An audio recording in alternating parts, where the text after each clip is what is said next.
What if I told you that you are currently living inside a hallucination? Not a digital one like the Matrix, but a biological one. Every fear you feel, every limit you believe in, and every fact you know about your potential is simply a story your brain tells itself to keep you safe. But safety is the enemy of absolute success. If you want to reach the top 1%, you have to stop being a passenger in your own skull. You have to become a hacker. Today, we are diving deep into the psychology of self-directed neuroplasticity. I am going to show you the art of manipulating your own mind through 5 core pillars. Method 1, Dissociative Cognitive Reframing. Method 2, Threshold State Programming. Method 3, Dopamine Displacement. Method 4, Identity Overwrite. And Method 5, Arousal Relabeling. Used together, these are the tools for total, absolute victory. To master your mind, you first have to understand why it's working against you. Your brain was not designed to make you successful. It was designed to keep you alive. Evolution cares about survival, not your bank account or your legacy.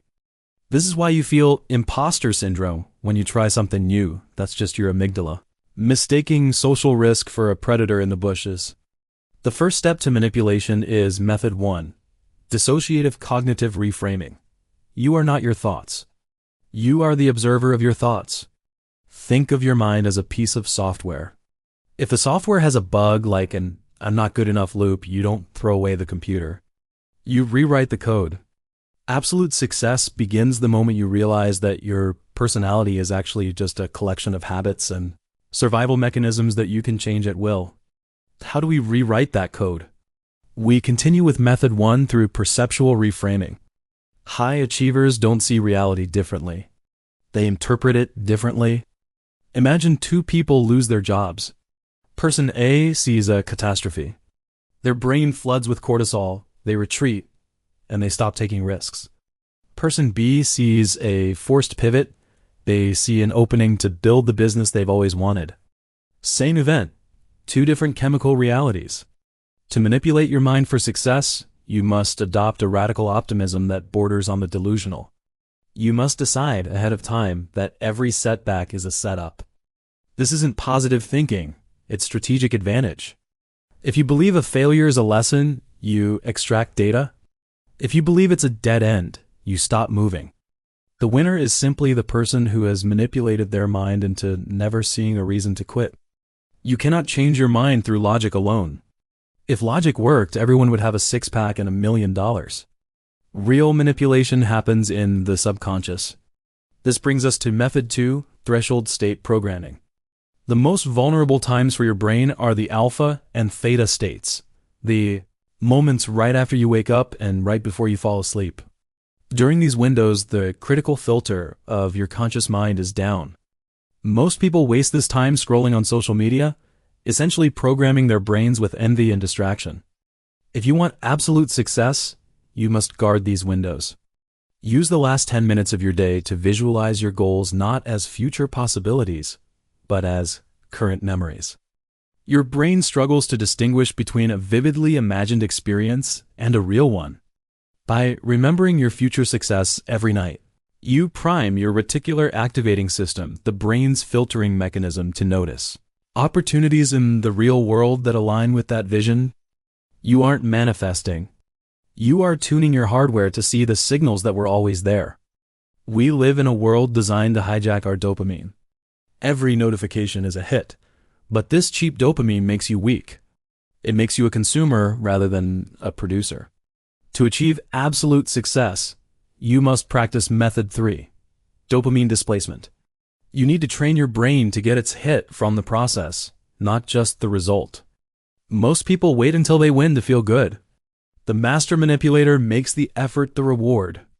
When you do something hard, something you've been procrastinating on, tell yourself, this is exactly what winning feels like. By manually associating the friction of hard work with the chemical reward of dopamine, you turn yourself into a high-performance machine that craves the struggle.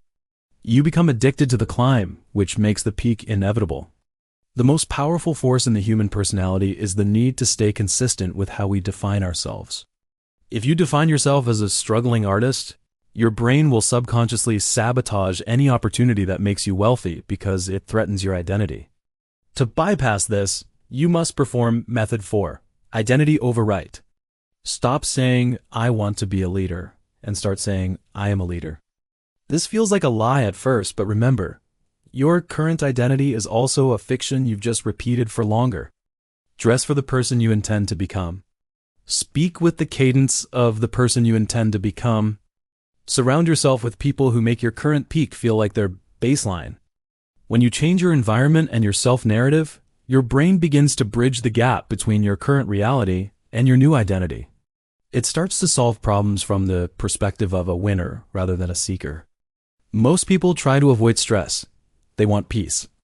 But absolute success requires a high stress tolerance. You must manipulate your relationship with pressure using Method 5, Arousal Relabeling. Physiologically, excitement and anxiety are nearly identical. Both involve a racing heart, shallow breath, and heightened senses. The only difference is the label your mind gives them. When you feel that tightening in your chest before a major deal or a public performance, do not say, I am nervous. Say, I am prepared. By relabeling anxiety as arousal or readiness, you flip a switch in your brain.